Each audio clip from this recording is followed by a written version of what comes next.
सर्दी का मौसम आ गया है, बीमारियां रोज़ इंसान को जकड़े रहती है। देश में पहले कोरोना आया और अब वायरल, डेंगू जैसी बीमारियां बहुत ही ज़ोरों से बढ़ रही है और इन्हीं बीमारियों के तोड़ के लिए देश में एक नई पद्धति ईजाद हुई है जिसको इलेक्ट्रो होम्योपैथी कहते हैं।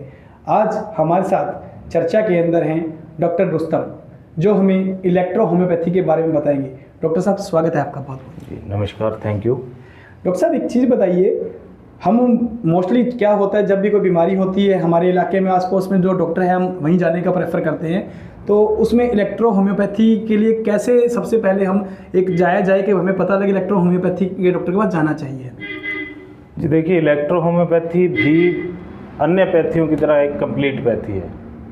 इसमें भी हम डायग्नोज करते हैं, बल्कि इसमें एक बेनिफिट आपको ये मिलेगा कि हम इसमें जो आपको किसी तरह के टेस्ट प्रेफर नहीं करते। हमें पल्स डायग्नोज सिखाया जाता है, हम पल्स डायग्नोज से ही आपकी चीज़ें पकड़ते हैं। तो डॉक्टर साहब, एक चीज़ और बताइए, पल्स डायग्नोज तो एक वैद्य भी करता है, उसमें और आप में क्या डिफरेंस है? जी देखिए, पल्स डायग्नोज जो है इंडिया के अंदर यूनानी के टाइम से चला आ रहा है, लेकिन फ़र्क ये है कि आयुर्वेद के अंदर जो पल्स डायग्नोज करते हैं वो वात, पित्त, कफ 3 उंगलियों का होता है। जी बिल्कुल सही। हमें जो सिखाया गया है हम सिर्फ 2 उंगलियों पे करते हैं, क्योंकि हम 2 तरह के जो इसमें समझने की बात यह है कि इलेक्ट्रो होम्योपैथी 2 तरह से 2 चीज़ों पे काम करती है, रक्त और रस, मतलब लिम्फ और ब्लड। सारी बीमारियां इनसे जुड़ी हुई है और पूरे शरीर के हमारे जितने भी ऑर्गन्स हैं वो या तो रक्त प्रोड्यूस करने वाला, उनमें कोई यूज़ करने वाला, प्योरीफाई करने वाला। इसी तरह से रस जो जिसको लिम्फ बोलते हैं, लिम्फ को बनाने वाला, उसको यूज़ करने वाला या प्योरीफाई करने वाला, सारी बीमारियां इससे जुड़ी हुई हैं। तो हम जो पल्स डायग्नोज करते हैं उसमें सबसे पहला हमारे ये पकड़ में आता है कि इस व्यक्ति का टेम्परामेंट क्या है, वो संगीन टेम्परामेंट का है, वो लिम्फ का है, कौन से का है। तो उसके बाद फिर उसका ऑर्गन पकड़ में आता है। अब 2 ही उंगलियों पे हमारी जो इन्वेस्टिगेशन है वो डीप 7 लेयर या 8 लेयर तक भी जाती है। मतलब यहीं से नस देख के आपको आयुर्वेद वाला वात, पित्त, कफ का देखेगा और यहीं से हम देखेंगे, लेकिन एक ही पॉइंट पर हम उसको 7 लेयर डीप तक देखते हैं कि कौन से ऑर्गन की प्रॉब्लम है।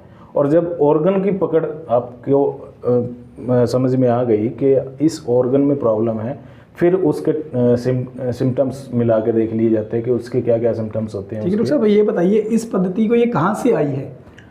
जी, इलेक्ट्रो होम्योपैथी इटली से शुरू हुई। डॉक्टर काउंट सीजर मैटी जी ने इसका आविष्कार किया था।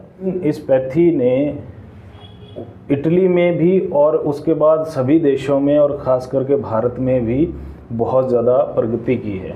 और हमारे लिए, भारतीयों के लिए ये प्लस पॉइंट है कि यहाँ पर हमारे पास मेडिसिनल प्लांट जो है वो सबसे ज़्यादा होते हैं सभी देशों से, पूरी दुनिया में। लाइक हर्बल जिसे हम कहते हैं। हर साल 30 नवंबर को राष्ट्रीय इलेक्ट्रो होम्योपैथी दिवस के रूप में नंदलाल सिला जी के नाम से उसे मनाया भी जाता है। हम भी अभी चंडीगढ़ में उसको एक सेलिब्रेशन के रूप में। डॉक्टर साहब, ये बताइए इसकी पद्धति जो है वो मतलब सिंपल एलोपैथी है कि होम्योपैथी है, उससे डिफरेंट तो आपने बता दी। खर्चीली के मामले बताइए, और एक ये बताइए कि इसका जो क्रम है, जैसे मान के चलिए वायरल क्लास 3 से 4 दिन में एक एलोपैथी के डॉक्टर करते हैं, तो उसकी समय सीमा भी क्या रहती है? देखिए, सीधी सी बात है कि पैसे का कंपैरिजन कई तरीकों से किया जा सकता है, लेकिन किसी भी पद्धति का कोई भी इलाज तब महंगा किसी को नहीं लगता जब वो इलाज आप पे असर करता है। और इस पैथी की सबसे अच्छी और बड़ी खास बात यही है कि ये इसका सक्सेस रेशो है जो मतलब 100% ही आता है। अगर पेशेंट आपके कहने से ना चले, टाइम पर जैसे बताया वैसे दवाई ना ले या परहेज़ ना करे, वो एक अलग विषय है, लेकिन मैंने अभी तक ऐसा कोई पेशेंट नहीं देखा जो ये कह दे कि मेरे कोई असर ही नहीं हुआ है। नहीं, जैसे कि एग्जांपल दे दीजिए मुझे, जैसे कि वायरल है मान लो किसी को सिंपल सा, तो उसको लगभग कितना टाइम लगता है क्योर होने में? देखिए, जैसे नॉर्मल सामान्य एलोपैथी 3 से 4 दिन में कारगर है। ये भी एक तरह की जो भ्रांति है समाज में, और कहा जाता था कि आयुर्वेद हो गई, होम्योपैथी हो गई, ये बड़े लेट असर करते हैं, धीरे-धीरे असर करते हैं। तो ऐसा कुछ नहीं है। इसका रिजल्ट आपको एलोपैथी से भी फास्ट मिलेगा। सिर्फ आपका वायरल, आपको फर्स्ट डे अगर आपको उसकी वजह से फीवर हो रहा है तो आपको 2 घंटे में रिलैक्स कर देगा वो। फिर उसके बाद जो आपका ट्रीटमेंट 2 दिन, 4 दिन, 10 दिन जितना भी चल रहा है वो एक अलग विषय है, लेकिन जो रिलीफ मिलने का मामला बड़ा फास्ट रिलीफ है। जब जैसे इस पैथी की मान्यता को लेकर हरियाणा में बड़ी जद्दोजहद चल रही है और लंबे समय से चल रही है। 2016 से तो हमारी काउंसिल भी बन गई। उससे पहले जो इसके चेयरमैन हैं डॉक्टर विनोद खनकवाल जी रोहतक से, वो पिछले 23-24 साल से तो एक और चीज़ रही है, अभी अपने कोशिश, हाँ मान्यता पे आ रहा था, तो लोग मतलब किसी भी विदेश में, इटली में मान्यता होगी है, वहाँ भी अभी तक किसी नहीं है सर, और भारत देश में अभी तक ये अंडर प्रोसेस है। अंडर प्रोसेस है, बट जो अभी तक जितने भी सरकारी दस्तावेज हैं, कुछ कोर्ट्स के आदेश हैं, हाई कोर्ट के, सुप्रीम कोर्ट के, उन आदेशों में स्पष्ट ये कहा गया है कि ये लोग प्रैक्टिस कर सकते हैं, क्योंकि उन केसेस के दौरान जो इन्वेस्टिगेशन हुई, जो कुछ सामने दस्तावेज और तथ्य रखे गए, उसमें ये क्लियर हो गया कि इनका इलाज टोटली हर्बल है, जो कोई भी साइड इफेक्ट नहीं करता।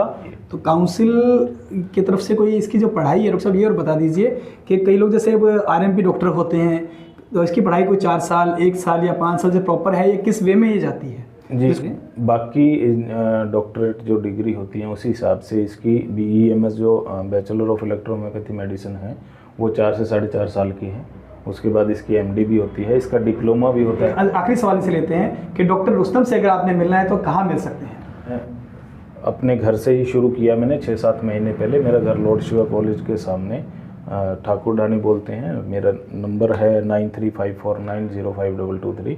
अगर आप नंबर नहीं सुन पाए हैं तो स्क्रीन पे आपको इनका नंबर मिल जाएगा और डिस्क्रिप्शन में भी आपको इनका लिंक मिल जाएगा। तो ये थे हमारे साथ डॉक्टर रुस्तम जी। इसी तरह की और चर्चा के लिए आप देखते रहिए हमारा चैनल, और इलेक्ट्रो होम्योपैथी के बारे में जो कारगर इलाज आगे आगे करते जाएंगे, हम आपको बताते रहेंगे। तब तक बने रहिए हमारे साथ। धन्यवाद।